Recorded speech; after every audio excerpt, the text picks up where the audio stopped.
अस्सलाम वालेकुम। चलिए आज हम लोग स्टार्ट करते हैं क्वेश्चन नंबर 15। ठीक है, इससे पहले हम लोग क्वेश्चन नंबर 14 तक पूरे डिटेल्स के साथ पढ़े हुए हैं। अगर अभी तक आपने वो सब क्या बोलते हैं सवाल नहीं देखा है तो जाके मेरे चैप्टर 9 वाले प्ले लिस्ट में देख सकते हैं। ठीक है, 15 नंबर सवाल क्या कह रहा है? कह रहा है कि एक सीधा राजमार्ग, राजमार्ग किसको बोलते हैं? एक हाईवे रास्ता को क्या बोलते हैं? हिंदी में राजमार्ग बोलते हैं। जो हाईवे होता है ना, मेन चौड़ी सड़क, उसको क्या बोलते हैं? राजमार्ग। एक सीधा राजमार्ग एक मीनार के पाद तक जाता है। ठीक है, मीनार के शिखर पर खड़ा एक आदमी एक कार को 30 डिग्री के अवनमन कोण पर देखता है, जो कि मीनार के पाद की ओर एक समान चाल से जाता है। 6 सेकंड बाद कार का अवनमन कोण 60 डिग्री हो गया। तो इस बिंदु से मीनार के पाद तक पहुंचने में कार द्वारा लिया गया समय ज्ञात करिए। आपको भी कुछ समझ में नहीं आया और मुझे भी अभी तक कुछ समझ में नहीं आया। ठीक है, चलिए एक एक करके आगे बढ़ते हैं। एक सीधा रास्ता, राजमार्ग मतलब क्या? एक रास्ता, हाईवे। एक सीधा राजमार्ग एक मीनार के पाद तक जाता है। ठीक है, ये कोई मीनार है। ठीक है, ये हमारा क्या है? मीनार है, टावर। और एक कोई सीधा रास्ता है जो आ रहा है आ रहा है आ रहा है और कहां तक जा रहा है? इस टावर के पाद तक, मतलब फुट पॉइंट तक। एक कोई सीधा रास्ता है। ठीक है, ये कोई जो सीधा रास्ता है, ये रास्ता आ रहा है और आके कहां तक खत्म हो रहा है? मीनार के जो पाद है, फुट पॉइंट, वहां तक। मीनार के शिखर पर खड़ा एक आदमी एक कार को 30 डिग्री के अवनमन कोण पर देखता है। ये जो मीनार है ना, इसके टॉप पे, यहां शिखर पे एक आदमी खड़ा है। यहां पे कोई आदमी क्या है? खड़ा है। और आदमी एक कार को 30 डिग्री के अवनमन कोण पर देखता है। एक कार आ रही है इस रास्ते पे, क्या हो रही है? एक कार आ रही है, आ रही है, आ रही है, आ रही है। मान चलिए कार अभी यहाँ पे है, मान चलिए कार अभी कहाँ पे है? यहाँ पे।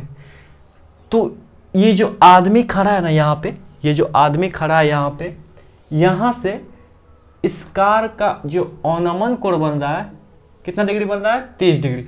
तो अवनमन कोण हमेशा कैसे बनता है? सर को झुकाने से बना कोण अवनमन कोण बनता है। तो यहाँ से अवनमन कोण बनेगा तो एक क्षैतिज रेखा की जरूरत पड़ेगी भाई। ये पूरा बेसिक क्लास में ऑलरेडी मैं बता चुका हूँ। ठीक है, तो ये एंगल कितना डिग्री बन रहा है जी? 30 डिग्री। कितना डिग्री? 30 डिग्री। ये आदमी यहाँ पे है, एक कार यहाँ पे है, तो कार से आदमी के आंख का अवनमन कोण कितना डिग्री है? 30 डिग्री। अवनमन कोण हमेशा क्षैतिज स्तर से कहाँ बनता है? नीचे। और उन्नयन कोण क्षैतिज स्तर से हमेशा कहाँ बनता है? ऊपर। ठीक है, अवनमन कोण पर देखता है, जो कि मीनार के पाद की ओर एक समान चाल से जाता है। ये जो कार है ना, ये कार जो है मीनार का जो पाद है, फुट पॉइंट, इधर एक समान से चाल से आगे बढ़ रहा है। एक समान चाल कहने का मतलब क्या है? स्पीड एकदम कांस्टेंट है। ऐसा नहीं है कि अभी कार की स्पीड 40 है, इधर आके 60 हो गया, ऐसा नहीं है। अगर कार की स्पीड मान चलिए 50 के स्पीड से आ रही है कार, तो हर जगह इसका स्पीड क्या है? 50 ही है। इसी को बोलते हैं एक समान चाल। ठीक है, तो मीनार के पाद की ओर एक समान चाल से जाता है।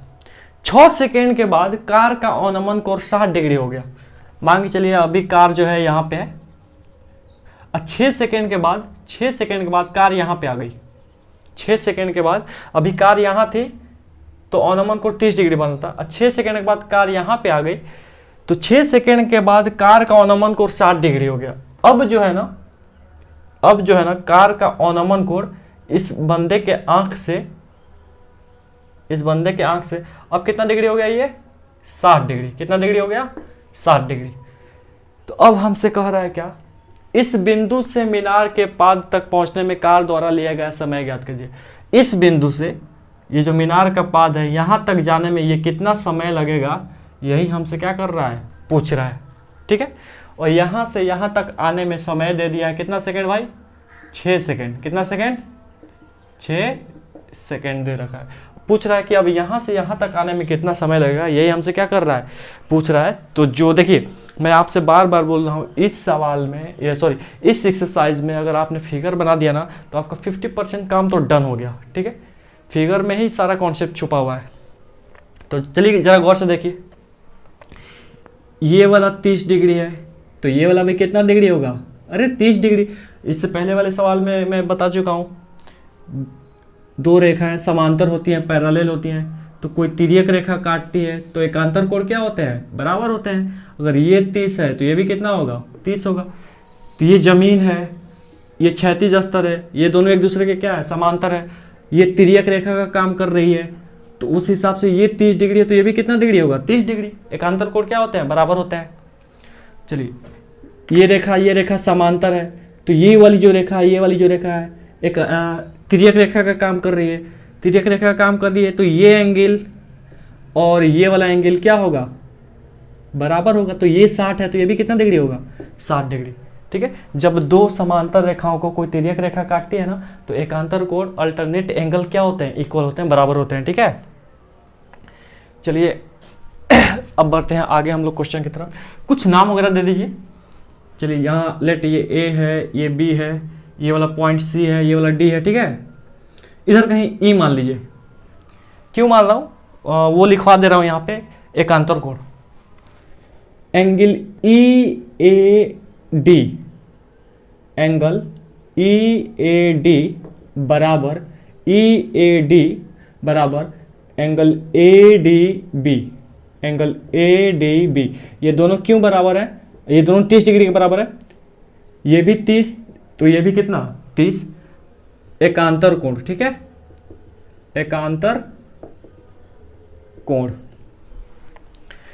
चलिए 60 डिग्री वाला कोण को देखिए, ये वाला angle E A C, angle E A C बराबर angle A C B, angle A C B. ये दोनों 60 डिग्री है, क्यों दोनों बराबर है, तो एकांतर कोण की वजह से बराबर है। एकांतर कोण, ये भी एकांतर कोण। देखो जी बात सीधी सी है, दो समांतर रेखा है, ठीक है, ये वाला और ये वाला समांतर रेखा है, तो ये वाली जो रेखा है क्या कहलाएगी, तिर्यक रेखा। और तिर्यक रेखा जब काटती है दो समांतर रेखाओं को, तो एकांतर कोण क्या होता है, बराबर। अगर ये 60 है तो ये भी कितना होगा, 60 होगा। तो ये वाला रेखा जो था, ये वाला तिर्यक रेखा का काम कर रहा था। यहाँ से ये एंगल और इसी लाइन से ये वाला एंगल, ये दोनों आपस में क्या होगा, बराबर होगा। ठीक है, ये ज्योमेट्री का चीज़ है। ठीक है, अब उतना डिटेल्स में नहीं समझाऊंगा। चलो देखो जी आगे इसका सॉल्यूशन देखिए। ए बी क्या है हमारा, मीनार है। यहाँ ए बी क्या है हमारा, ए बी मीनार है। ठीक है, हमसे कह रहा है क्या, डी से सी तक जाने में 6 सेकेंड लगता है। ठीक है, और कार की स्पीड जो है एक समान है। कार की स्पीड क्या है, एक समान है। ठीक है, यूनिफॉर्म स्पीड है, मतलब हर जगह स्पीड कार की क्या है, समान है। लेकिन स्पीड दिया नहीं है, सिर्फ समय दिया है कि यहाँ से यहाँ तक जाने में कितना सेकंड लग रहा है, 6 सेकंड। जब भी हम लोग सवाल बनाते थे इससे पहले सवाल में, तो इसकी दूरी दिया रहता था या इसकी दूरी दिया रहता था, कुछ ना कुछ दूरी दिया रहता था, या ये वाला दूरी दिया रहता था। ठीक है, डिस्टेंस। लेकिन यहाँ समय दिया है, हमें अगर दूरी पता रहेगा ये वाला, तब तो काम बनेगा भाई। बात समझ आ रही है। तो आपको समय पता है, चाल के बारे में बोल दिया है, स्पीड के बारे में बोल दिया है क्या, कि स्पीड जो है कांस्टेंट है, एक समान है।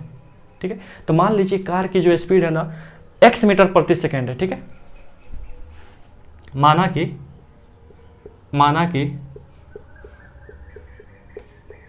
कार की चाल x मीटर प्रति सेकेंड। आप सोच रहे होंगे सर किलोमीटर प्रति घंटा क्यों नहीं लिए। देखो जी, अगर यहाँ समय घंटा में दिया रहता ना, तो स्पीड हम लेते किलोमीटर प्रति घंटा। समय सेकेंड में दिया ना, तो इसलिए स्पीड लिया है मीटर प्रति सेकेंड में। ठीक है, तो माना कि कार की चाल कितना है, x मीटर प्रति सेकेंड। ठीक है, ए भी हमारा क्या है, मीनार है, तथा डी से सी तक जाने में लगा समय कितना सेकेंड, 6 सेकेंड।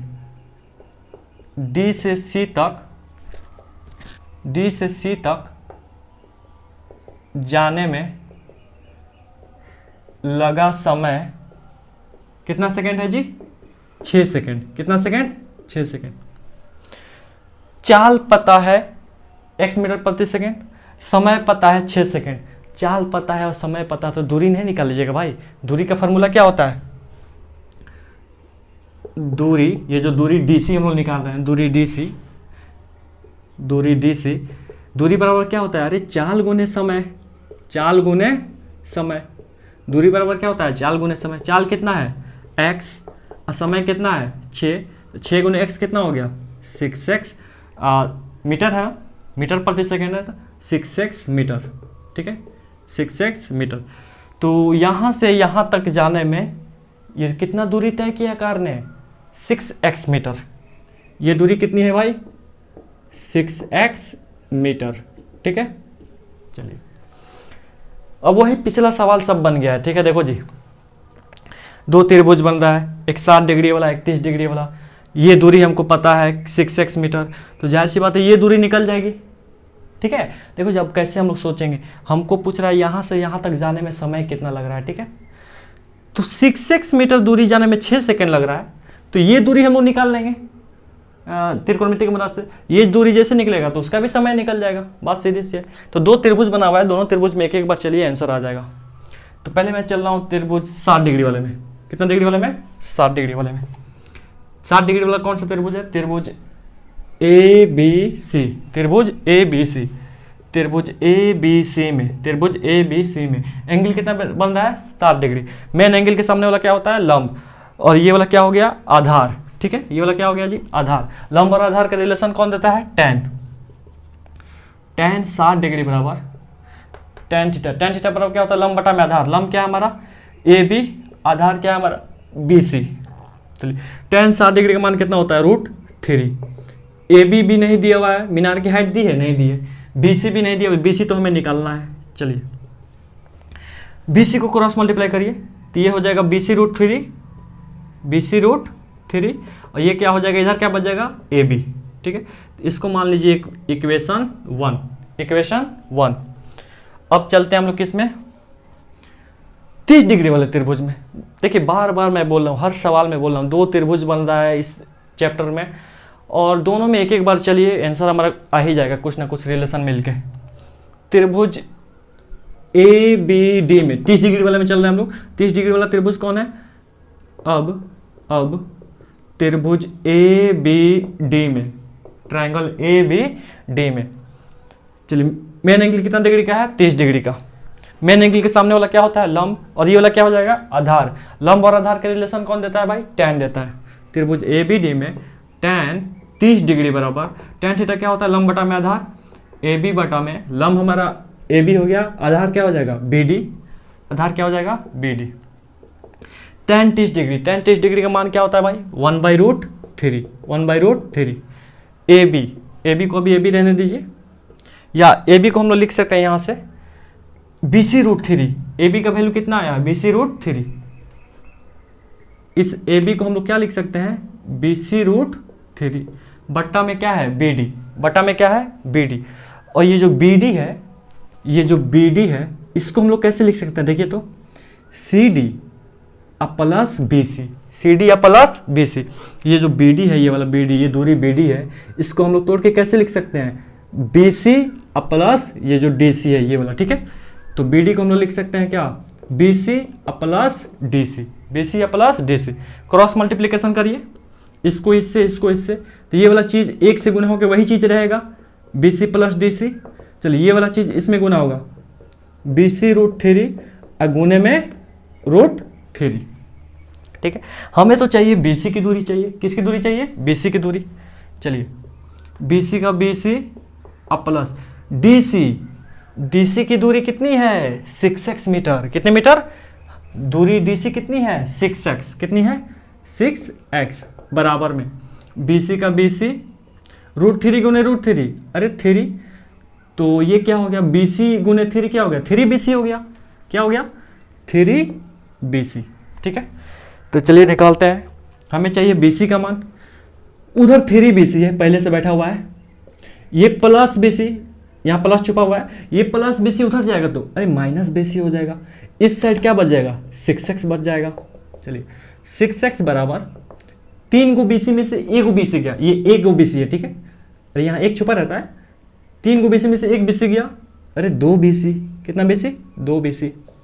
चलिए हमें तो चाहिए बी सी का वैल्यू, तो बी सी को यहीं रहने दीजिए, 2 गुना में इधर आएगा तो इधर आएगा तो भाग में, तो 2 तिहाई 6, 2 तिहाई 6, x का x, तो बी सी का मान आ गया कितना 3x। बी सी का मान आया कितना 3x, 3x मीटर, क्योंकि दूरी है, दूरी हम लोग किस में लिए हैं मीटर में लिए हैं, 3x मीटर। लेकिन क्या हमसे ये दूरी पूछ रहा है, इस बी सी की दूरी पूछ रहा है सवाल में नहीं, कह रहा है कि यहाँ से यहाँ तक जाने में लगा समय बताइए। कार द्वारा यहाँ से यहाँ तक जाने में लगा समय ज्ञात कीजिए। हमसे दूरी नहीं पूछ रहा, हमसे पूछ रहा है कि ये जो कार है ना, यहाँ से यहाँ आने में कितना समय लगा, ये हमसे पूछ रहा है। ठीक है, चलिए देखते हैं। अच्छा आप ही बताइए जरा, 6x मीटर, यहाँ से यहाँ की दूरी कितनी है? 6x मीटर है। 6x मीटर दूरी कितना सेकंड में तय कर रहा है? 6 सेकंड में। कितना सेकंड में? 6 सेकंड में।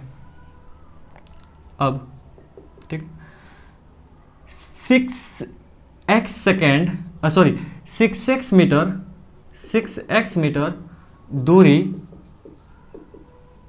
तय करने में लगा समय कितना है भाई? 6 सेकंड। कितना सेकंड? 6 सेकंड। ठीक है, 6 सेकंड। 6x मीटर दूरी कितना समय में तय हो रहा है? 6 सेकंड में। तो आप बताइए 6x मीटर 6 सेकंड में, तो 1 मीटर कितना सेकंड में? 1 मीटर दूरी तय करने में कितना समय?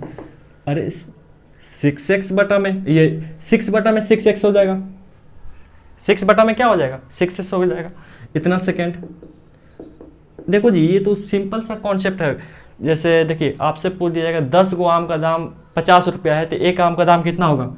10 आम का दाम 50 रुपया, तो एक आम का दाम कितना होगा? अरे 50 बटा में है, 10 गुना में इधर आएगा तो भाग में आ जाएगा, तो एक आम का दाम कितना हो जाएगा? 50 बटा में 10। तो वही काम हो रहा है। 6x मीटर दूरी 6 सेकंड में, तो 1 मीटर दूरी कितना में? तो 6x नीचे चला आएगा। अरे इसको बोलते हैं यूनिटरी मेथड। ये तो 6ठा और 7वां क्लास का मटेरियल है जी। तो 1 मीटर का दूरी तय करने में इतना सेकंड लग रहा है। हमको कितना मीटर का निकालना है? 3x मीटर का। कितना मीटर का?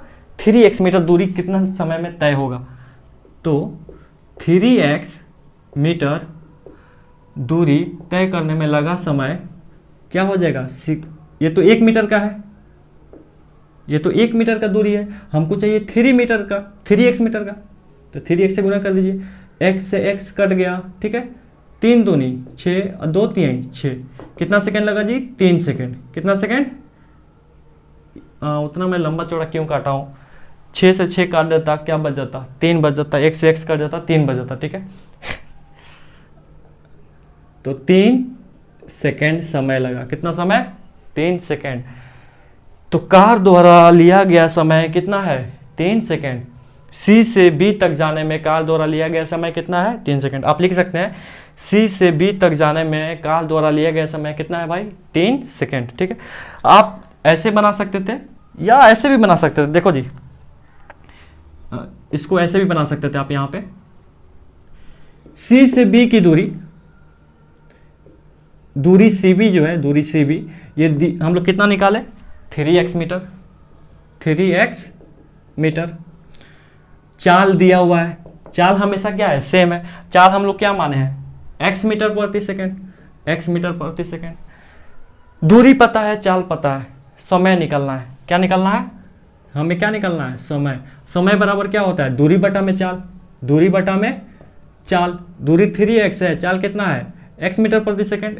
x से x कट गया, समय कितना आ गया? 3 सेकंड। आप ऐसे भी बना सकते थे। ठीक है, तो उम्मीद करता हूं कि आपको समझ में आई होगी। पूरे डिटेल्स के साथ समझाया मैंने। चलिए इसे आप लोग क्या करें? नोट डाउन करें, फिर बढ़ते हैं हम लोग अपने अगले सवाल की तरफ।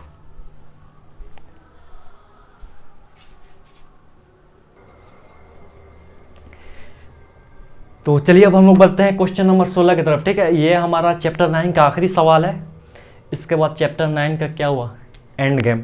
ठीक है, इसके बाद सोच रहा हूँ मैं कि अलजबरा चालू करूँ। ठीक है, अलजबरा यानी चैप्टर नंबर 2 से, पॉलिनोमियल से, बहुपद से। तो चलिए देखते हैं क्वेश्चन नंबर 16। कह रहा है कि मीनार के आधार से और एक सरल रेखा में 4 मीटर और 9 मीटर की दूरी पर स्थित 2 बिंदुओं से मीनार के शिखर के उन्नयन को पूरक कोण है। तो सिद्ध कीजिए कि मीनार की ऊंचाई क्या है? 6 मीटर है। देखिए सवाल बहुत छोटा सा है और प्यारा सा है, तो एग्जाम में आने का इसका क्या है? चांसेस हैं। तो ये सवाल आपसे जिंदगी में नहीं बनेगा जब तक कि आपको पूरक कोण के बारे में ना पता हो। ठीक है, पूरक कोण क्या होता है, अगर ये नहीं पता है तो ये सवाल तो जिंदगी में नहीं बनेगा। पूरक कोण को इंग्लिश में बोलते हैं कॉम्प्लीमेंट्री एंगल। क्या बोलते हैं जी? Complementary angle. ठीक है, कॉम्प्लीमेंट्री एंगल। ये क्या होता है? ANGLE। ये क्या होता है? तो देखिए ध्यान से, जब दो गो एंगल का जोड़, जब दो गो कोण का जोड़ 90 डिग्री हो तो वो दोनों एक दूसरे के क्या कहलाते हैं? पूरक कोण कहलाते हैं। ठीक है, जैसे 10 डिग्री और 80 डिग्री, इन दोनों का जोड़ कितना आएगा? अरे 90 डिग्री आएगा। तो ये दोनों एक दूसरे के क्या हुए? कॉम्प्लीमेंट्री एंगल हुए, पूरक कोण। 70 डिग्री का कॉम्प्लीमेंट्री एंगल क्या हुआ? अरे 20 डिग्री। 70 और 20 कितना हुआ? 90 डिग्री। तो ये दोनों आपस में एक दूसरे के क्या हैं? पूरक कोण है। ठीक है, जब दो कोणों का जोड़ 90 डिग्री हो तो वो दोनों एक दूसरे के क्या कहलाते हैं? पूरक कोण कहलाते हैं, कॉम्प्लीमेंट्री एंगल कहलाते हैं। अब बताइए 1 डिग्री का कॉम्प्लीमेंट्री एंगल कितना होगा? अरे 89 डिग्री। तो ये दोनों एक दूसरे के क्या हैं? Complementary angle. ठीक है, अगर मैं आपसे पूछ दूं कि 30 डिग्री का कॉम्प्लीमेंट्री एंगल क्या होगा? एक एंगल 30 डिग्री है तो इसका पूरक कोण क्या होगा? अगर आप नहीं सोच पा रहे हैं तो आप बताइए 30 में क्या जोड़ दें कि 90 आ जाए? अरे 60। तो 30 और 60 एक दूसरे के क्या हुए? कॉम्प्लीमेंट्री एंगल हुए। ठीक है, तो उम्मीद करता हूं कि आपको पूरक कोण समझ में आ गया होगा। तो जब दो कोणों का जोड़ 90 डिग्री होता है तो दोनों एक दूसरे के क्या कहलाते हैं जी?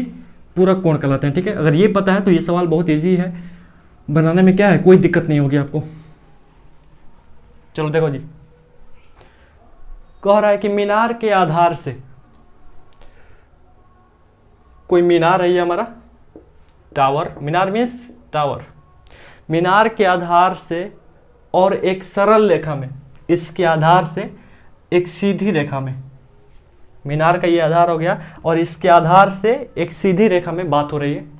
एक सीधी रेखा में 4 मीटर और 9 मीटर की दूरी पर स्थित दो बिंदुओं, आधार से दो गो बिंदु है, एक बिंदु है 4 मीटर पे, कितना मीटर पे? हाँ, ये वाला दूरी कितना है जी? 4 मीटर। एक कोई दूसरी बिंदु है यहीं से कोई दूसरी बिंदु है, ये कितना मीटर पे है? अरे भाई 9 मीटर पे। कितना मीटर पे? 9 मीटर पे। मीनार के आधार से एक सरल रेखा में 4 मीटर और 9 मीटर की दूरी पर दो गो बिंदु है, दो गो बिंदु स्थित है। ठीक है, दो बिंदुओं से, इन दोनों बिंदुओं से मीनार के शिखर के उन्नयन कोण कितने क्या है? पूरक कोण है। यहां से उन्नयन कोण बनाइए ये वाला, और यहां से भी उन्नयन कोण हमेशा ऊपर बनता है तो ऊपर ले जाइए। ठीक है, ये दोनों एंगल, ये वाला और ये वाला दोनों एंगल क्या है? कॉम्प्लीमेंट्री एंगल है, पूरक कोण है। तो हमसे कह रहा है सिद्ध कीजिए कि मीनार की ऊंचाई कितनी है? 6 मीटर। यानी ये हमको प्रूफ करना है कि ये ऊंचाई कितनी है भाई? 6 मीटर है। ठीक है, क्वेश्चन में दे रखा है कि ये दोनों एंगल, ये जो दोनों एंगल जो बन रहा है एक दूसरे के क्या है? पूरक कोण है। क्या है? पूरक कोण है। फिर से देखिए, मीनार के आधार से और एक सरल रेखा में 4 मीटर और 9 मीटर की दूरी पर स्थित दो बिंदुओं से मीनार का शिखर का जो उन्नयन कोण बन रहा है ना, तो ये दोनों एक दूसरे के क्या है? कॉम्प्लीमेंट्री एंगल है, पूरक कोण है। ठीक है, लेकिन हमें नहीं पता है वो दोनों कोण कौन कौन से, बहुत सारे हो सकते हैं। तो मान लीजिए क्या, ये हमारा थीटा है, ये क्या है हमारा? थीटा है। तो आप बताइए ये क्या होने वाला है? आप बताइए, सपोज करिए ये 10 है तो ये क्या होगा? अगर ये 10 है तो ये क्या होगा? 90 माइनस 10 यानी 80 हो जाएगा। 10 80 90 नहीं हो रहा है। अगर ये हमारा 20 है तो ये क्या हो जाएगा? 90 माइनस 20, 90 माइनस 20 मतलब 70, 70 और 20 कितना हो जाएगा? 90 हो जाएगा। तो ऐसे सोचा जाता है। ठीक है, तो अगर ये थीटा है, ये वाला थीटा है, तो आप बताइए जरा कि ये क्या होने वाला है? ये एंगल, अरे 90 माइनस थीटा, 90 माइनस थीटा। ठीक है, ये दोनों एक दूसरे के क्या हैं? कॉम्प्लीमेंट्री हैं। अगर आपको यकीन नहीं है तो जोड़ के देख लीजिए, 90 डिग्री माइनस थीटा, अब प्लस इस वाले को थीटा, दोनों को जोड़िए 90 आ रहा है कि नहीं? प्लस थीटा से माइनस थीटा क्या हुआ? खत्म हुआ। 90 आ रहा है ना जी, एकदम आ रहा है, 100% आ रहा है। तो अगर ये थीटा है तो ये कितना है? 90 माइनस थीटा। तो चलिए कुछ नाम दे दीजिए, ए बी सी और डी। ठीक है, हमसे क्या कह रहा है कि प्रूफ करिए कि ये जो मीनार है ना ए बी कितना मीटर है? 6 मीटर है। यही बात क्या करना है? प्रूफ करना है। सॉल्यूशन देखिए इसका, कुछ जो माने हैं उसको लिख लीजिए। माना कि एक कोण थीटा है तो दूसरा कोण क्या है? 90 माइनस थीटा। इसको भी आप थीटा मान सकते थे, इसको 90 माइनस थीटा, उससे कोई फर्क नहीं पड़ता। माना कि एंगल ए सी बी बराबर थीटा, तो एंगल ए डी बी क्या होगा, 90 माइनस थीटा होगा। तो एंगल ए डी बी बराबर 90 डिग्री माइनस थीटा। ये क्यों 90 डिग्री माइनस थीटा हुआ, क्योंकि दोनों कोण पूरक हैं। क्या है जी, दोनों कोण कॉम्प्लीमेंट्री एंगल है, इसलिए ये थीटा है तो ये कितना हो गया 90 माइनस थीटा। हमें सिद्ध करना है, देखिए सिद्ध करने वाले में लिखना पड़ता है लैंग्वेज थोड़ा। सिद्ध करना है क्या, कि मीनार की ऊंचाई ए बी कितनी है 6 मीटर। सिद्ध करना है ए बी बराबर 6 मीटर, ठीक है। चलिए इसका सिद्ध देखिए, प्रूफ देखिए इसका प्रूफ। देखो भाई, दो त्रिभुज बनाए, दोनों में एक एक बार चलिए कुछ ना कुछ रिलेशन आएगा। मैं बार बार हर सवाल में यही बात बोल रहा हूँ, दो त्रिभुज बनाए, दोनों में एक एक बार चलिए कुछ ना कुछ रिलेशन आएगा। चलिए मैं अभी चल रहा हूँ थीटा वाला में, एंगल थीटा वाला में।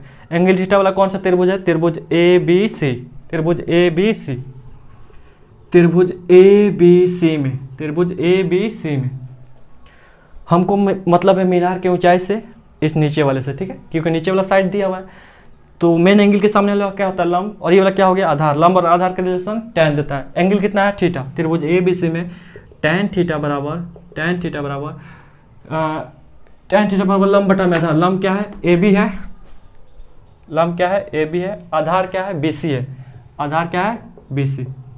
चलिए tan थीटा बराबर थीटा आपको थोड़ी पता है कुछ 30 डिग्री 45 डिग्री, तो उसको ऐसे ही रहने दीजिए। ए बी तो हमको प्रूफ करना है कुछ 6 मीटर है, आप 6 लिखने दीजिएगा यहाँ पे, इसको तो प्रूफ करना है कि ए बी बराबर 6 है। हाँ बीसी दिया हुआ है, बीसी कितना दिया है 4 मीटर, ठीक है। तो ये हमारा हो गया, मान चलिए इक्वेशन 1। इसको क्रॉस मल्टीप्लाई नहीं करिए, ठीक है, क्योंकि आपको थीटा का मान थोड़ी पता है, कुछ थीटा का मान नहीं ना पता है जी, कुछ नहीं पता है, तो इसको वैसे रहने दीजिए। और इसको हम लोग मान लेते हैं क्या, इक्वेशन 1। अब इस वाले त्रिभुज में चलिए 90 डिग्री माइनस थीटा वाला। अब तो ये वाला जो एंगल है किस त्रिभुज में, त्रिभुज ए बी डी में। अब त्रिभुज ए बी डी में मेन एंगल के सामने वाला लंब, और ये वाला क्या हो जाएगा, आधार। लंब और आधार का रिलेशन tan देता है। त्रिभुज ए बी डी में tan एंगल कितना है, एंगल है 90 डिग्री माइनस थीटा। चलिए बराबर tan थीटा बराबर क्या होता है, लंब बटा में आधार। लंब क्या है, ए बी, और आधार क्या है, इस पूरे बड़े वाले त्रिभुज के लिए आधार का काम कौन कर रहा है, बी डी। यहाँ से एक फॉर्मूला निकल रहा है, tan 90 डिग्री माइनस थीटा क्या होता है, अरे cot थीटा। पिछले एक्सरसाइज में हम लोग पढ़े हुए हैं, चैप्टर नंबर 8 में। अगर फॉर्मूला नहीं पढ़े हैं तो फिर भूल जाइए तिरकुरमिती आप। tan 90 डिग्री माइनस थीटा क्या होता है, cot थीटा। क्या होता है जी, cot थीटा। cot थीटा बराबर क्या है, ए बी बटा में बी डी की तो दूरी दी हुई है, बी डी, ये पूरी दूरी कितनी दी हुई है, 9 मीटर। 9। अब इससे आगे हम लोग कैसे बढ़े सोचा जाए, देखो जी, हमें चाहिए ए बी का मान। किसका मान चाहिए, ए बी का मान, ठीक है। तो ए बी का मान चाहिए, तो इसको मान लीजिए इक्वेशन 2, ठीक है। अब इससे आगे कैसे बढ़े, हमको थीटा का मान कुछ पता है, नहीं पता है, देखो जी। लेकिन एक चीज़ हमें पता है, यहाँ से बहुत तरीके से बनाया जा सकता है, ठीक है। मुझे जो दिख रहा है वो मैं बना रहा हूँ। tan theta into cot theta क्या होता है, 1 होता है। अगर tan थीटा और कॉट थीटा को मल्टीप्लाई कर दें तो किसके बराबर होता है, 1 के बराबर होता है। तो इन दोनों इक्वेशन को अगर हम मल्टीप्लाई करें, तो LHS से LHS में गुना होगा और RHS से RHS में गुना होगा। जब भी दो इक्वेशन का काम होता है ना, तो LHS वाला काम LHS के साथ और RHS वाला काम RHS के साथ होता है, ठीक है। तो इन दोनों इक्वेशन में मुझे दिख रहा है कि LHS में, इधर LHS में tan थीटा है और इधर LHS में cot थीटा है। अगर दोनों को मल्टीप्लाई करेंगे, दोनों इक्वेशन को, तो tan theta into cot theta बराबर 1 आ जाएगा। क्या आ जाएगा, 1 आ जाएगा। और वहां से हमको AB का मान निकल जाएगा। समीकरण 1 और 2 को गुना करने पर जब भी दो इक्वेशन का काम होता है, जोड़ का, घटाव का, गुना का, भाग का, जो भी, तो LHS LHS के साथ और RHS RHS के साथ। तो समीकरण 1 का LHS क्या है, tan थीटा, गुने समीकरण 2 का LHS क्या है, cot थीटा। चलिए समीकरण 1 का RHS क्या है, AB बटा में 4, और समीकरण 2 का RHS क्या है, AB बटा में 9। चलिए tan theta into cot theta क्या होता है? अरे 1 होता है, इसमें कोई शक है? कोई शक नहीं है। tan theta into cot theta क्या होता है? 1 होता है। क्या होता है? 1। चलिए AB गुने AB स्क्वायर 4 9 36। हमें तो चाहिए AB का मान, हमें प्रूफ करना है कि AB बराबर कितना? 6 मीटर। तो ठीक है, कोई बात नहीं, तीसरा तीसरी गुना करिए, 36 से कम 36 बराबर में क्या है? AB का स्क्वायर। आपको चाहिए AB का मान, तो स्क्वायर हटेगा अगर तो इधर किस में आ जाएगा? रूट में। स्क्वायर हटता है तो दाहिने साइड किस में चला जाता है? रूट में चला जाता है। चलिए, तो AB बराबर कितना आ गया? रूट 36 का मान कितना होता है? 6। और दूरी है ये तो मीटर लगा दीजिए। यही बात क्या करना था आपको? प्रूफ करना था कि AB बराबर कितना मीटर? 6 मीटर। तो क्या हुआ? Hence proved. Hence proved. इति सिद्धम। आप क्या लिखिएगा? इति सिद्धम। यही प्रूफ करना था कि AB बराबर कितना है? 6 मीटर। देखो जी, स्क्वायर हटता है तो ये प्लस माइनस रूट में जाता है, लेकिन माइनस नहीं लेंगे हम लोग क्योंकि दूरी हम निगेटिव नहीं होती है। ठीक है, तो उम्मीद करता हूँ कि आपको समझ में आया होगी। यहाँ से इन दोनों को बनाने का तरीका बहुत सारा है। ठीक है, मुझे ये वाला दिखा तो मैंने ये बना दिया। और भी तरीके से बनाया जा सकता है। कॉट थीटा को आप बदल दीजिए किस में? tan में। tan में बदल के फिर इन दोनों को कंपेयर करिए, वहाँ से भी बन सकता है। ठीक है, बनाने के बहुत सारे तरीके हैं, आपको जो ईजी लगे उससे बनाइएगा आप। तो उम्मीद करता हूँ कि आपको समझ में आई होगी। और आज हमारा त्रिकोणमिति का क्या हुआ? ख़त्म। हाँ, बहुत लंबा चैप्टर था और ये एग्जाम पॉइंट ऑफ व्यू से क्या बहुत ही इंपॉर्टेंट था बाबू। त्रिकोणमिति मतलब क्या है? 10th क्लास में मैथ का दिल है, दिल। ठीक है, अगर दिल कमज़ोर है तो फिर गए आप काम से। तो इस दिल को क्या करिए? मजबूत बना के रखिए और बहुत काम आने वाला है एग्ज़ाम में। आपको लगभग देखो 20 नंबर से ज़्यादा का क्वेश्चन आता है इसमें से। ठीक है, तो मेहनत करिए, फार्मूला याद करिए। बगैर फार्मूला के त्रिकोणमिति आपसे कभी भी नहीं बनेगा। ठीक है, कुछ कॉन्सेप्ट भी है तो वो भी याद रखिए। उम्मीद करता हूँ कि आपको मेरा पढ़ाया हुआ त्रिकोणमिति चैप्टर 8 और चैप्टर 9 समझ में आया होगा। ठीक है, अगर आपके कोई दोस्त हैं तो उनको ज़्यादा से ज़्यादा क्या करिए? अपने दोस्तों में शेयर करिए कि उन्हें भी ये कंटेंट क्या प्रोवाइड हो। आज यहीं तक, फिर मिलते हैं किसी नेक्स्ट क्लास में। किसी नेक्स्ट क्लास क्या, हाल ही में फिर चालू करेंगे कल या परसों से अलजेब्रा चैप्टर नंबर 2 से। ठीक है, तो आसिफ मैथमेटिक्स से जुड़े रहें, बने रहें। तब तक के लिए अलविदा, अस्सलाम वालेकुम।